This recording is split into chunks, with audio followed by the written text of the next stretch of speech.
سب سے پہلے تو میری پاکستان کے لیے، پنجاب کے لیے اور بالخصوص اپنے شہر لاہور کے لیے دعا ہے کہ اللہ تعالیٰ ہمیں یہ جو اسموگ کی آفت ہے اس سے نجات دلائے۔ پہلے کافی مصیبتیں ہماری زندگی میں ہیں، پہلے کم تھی کہ ایک یہ والی جس سے لوگوں کا ماشاءاللہ سے جو صحیح والے کام ہے کرنے کی بجائے لوگوں کا کاروبار بند کیا جا رہا ہے، لوگوں کا روزگار بند کیا جا رہا ہے، ریسٹورنٹس بند کیے جا رہے ہیں، جی باربیکیو نہیں کیا جا سکتا۔ اور جنہوں نے ایکچول اقدامات اٹھانے تھے وہ پلاننگ، پچھلے سال بھی اسموگ ریکارڈ تھا، مطلب پوری دنیا میں ہم لوگ نمبر 1 پہ ہی تھے، اور پورا سال سوئے رہنے کے بعد فیشن شوز اور ٹک ٹاکس بنانے کے بعد خود جب لاہور آفت زدہ ڈکلیئر ہوا تو گلے کی خراش کا علاج کرانے کے لیے میڈم سی ایم تشریف لے گئیں سوئٹزرلینڈ، اور وہاں پہ ماشاءاللہ سے پھر وہی تباہ آزمائی کہ جی میرا تو یہ جو میں علاج کے لیے اس لیے آئی ہوں کہ اس کا تو علاج سوئٹزرلینڈ اور امریکہ کے علاوہ ہے نہیں۔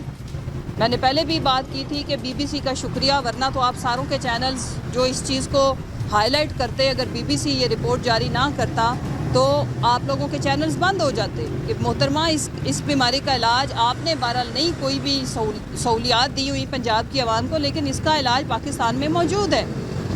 دوسری جہاں تک رہ گئی بات، میں چونکہ جب یہ اسموگ کا ایشو تھا اور جب میڈم لنڈن اور سوئٹزرلینڈ کی یاترا پہ تھی تو میں زیر حراست تھی، آپ سب لوگوں کو پتہ ہے۔ میں 2-3 ایشوز کو ہائی لائٹ کرنا چاہتی ہوں۔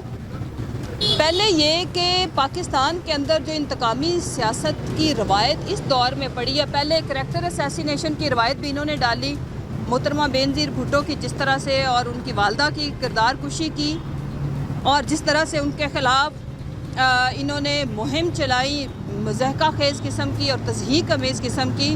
اس دور میں یہ خواتین کے ساتھ جو انتقامی کارروائیاں کی جا رہی ہیں اس کی بھی تاریخ میں کوئی مثال نہیں ملے گی۔ میں ایک سیاسی ورکر ہوں، کسی بھی پرامن سیاسی جد و جہد کا حصہ بننے سے میرے ملک کا آئین اور قانون مجھے اجازت دیتا ہے۔ میں پرامن پروٹیسٹ کا حصہ بنی اور اس کے نتیجے میں جس جگہ سے میری گرفتاری ہوئی وہ اس کیس میں میرے ساتھ اور کارکنان بھی اریسٹ ہوئے، سب کو ڈسچارج کیا گیا، مجھے بھی ڈسچارج اس مقدمے سے کیا گیا، لیکن پھر میرے خلاف انتقامی کارروائی کی نئی سیریز شروع کی گئی 4 نئے مقدمات درج کر کے، جس میں کہاں میں نے پولیس کو اس وقت زخمی کیا اور اس ایف آئی آر میں مجھے 42 دن جیل کے اندر رکھا گیا، جس کا ٹائم اس ایف آئی آر کا اس وقت کا ہے جب میں لٹن روڈ کے پولیس اسٹیشن میں موجود تھی۔ جب میں اریسٹ ہوئی تو اس کے اگلے دن کے 2 بجے کا جو وقوعہ بنایا گیا اس میں تو میں تو پولیس کی زیر حراست تھی۔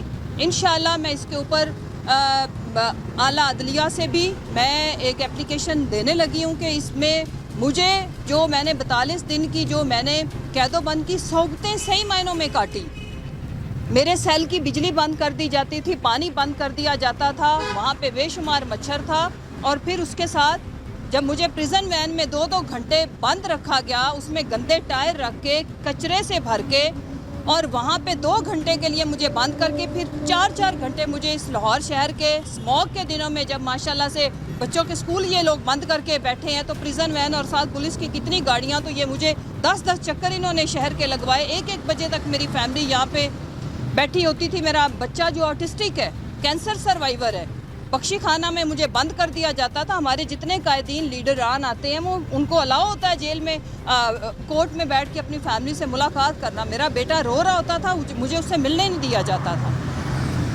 میں یہ کہنا اس لیے چاہتی ہوں، اس لیے نہیں کہ میں کوئی مظلوم بننے کی کوشش کر رہی ہوں، اس لیے کہ ہم یہ تاریخ نہیں دہرائیں گے۔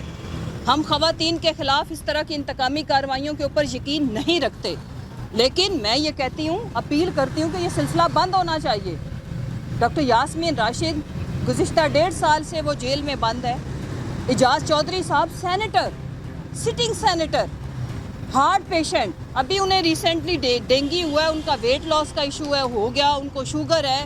شاہ محمود قریشی صاحب، میاں محمود رشید صاحب، ان کی بھی ڈیورنگ حراست ایک سرجری ہوئی۔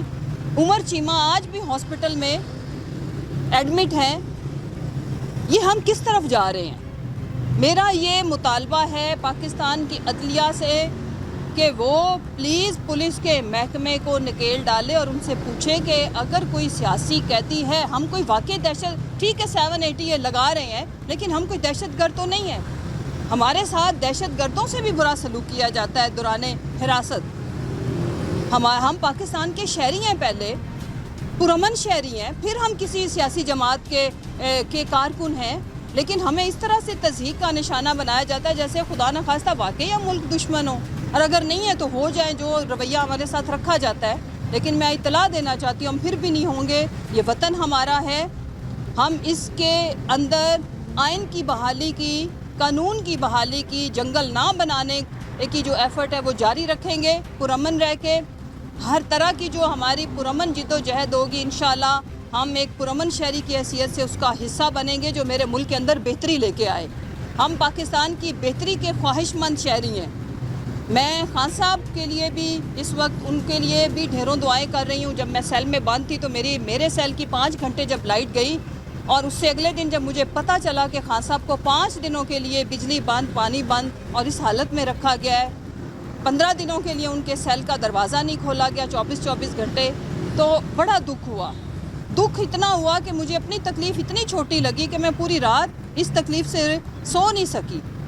بات یہ ہے کہ ایک اس ملک کا ایکس پرائم منسٹر، ایک سپر سٹار جس نے 3 کینسر ہاسپٹل دیے، 2 نمل یونیورسٹی دی، آپ ان کے ساتھ یہ سلوک کیسے کر سکتے ہیں؟ اس لیے کہ وہ آئین کی بحالی، رول آف لا، اس ملک سے غربت کا خاتمہ کرنا چاہتے ہیں. اور آپ نے ایک ایسا ٹولہ مینڈیٹ چوری کر کے ہمارے اوپر مسلط کر دیا جس کو عوام نے چنا ہی نہیں. عوام کی نفرت ان کے اگینسٹ اب اتنی بڑھ چکی ہوئی ہے کہ عوام ان کی شکل نہیں دیکھنا چاہتی. یہی وجہ ہے کہ ہمارے معاشرے کے اندر یہ جو رواداری کا کلچر تھا وہ تو نام کو نہیں رہی، بلکہ اب لوگ واقعی ہی جنرل پبلک اشتعال انگیزی پہ اتر آئی ہے. میں تو ان سے بھی اپیل کروں گی کہ ہم نے ان کا آئینی اور قانونی راستے سے راستہ روکنا ہے. ووٹ کے ذریعے آپ نے ان کو ان کے گھر تک پہنچایا جو کہ لنڈن ہے. آگے بھی انشاءاللہ اپنی پرامن جد و جہد کے تحت ہم ان کو بتاتے رہیں گے کہ عوام آپ کو پسند نہیں کرتی. جہاں آپ نے اس ملک کا دولت لوٹ کے رکھی ہوئی ہے وہاں تشریف لے جائیں اور ہمارے حال پہ رحم کریں. انشاءاللہ جو بھی پرامن جد و جہد ہے ہماری، ہم اس میں اپنی شمولیت جاری رکھیں گے. پاکستان کو صحیح معنوں میں اس کی جو حقیقی قیادت ہے وہ واپس اس کے کریں گے، اور ایک پرامن شہری کی حیثیت سے ہم اپنی آواز بھی اٹھائیں گے اور اپنی جو عملی ذمہ داری ہے اس کو بھی انشاءاللہ ہم نبھائیں گے. Thank you.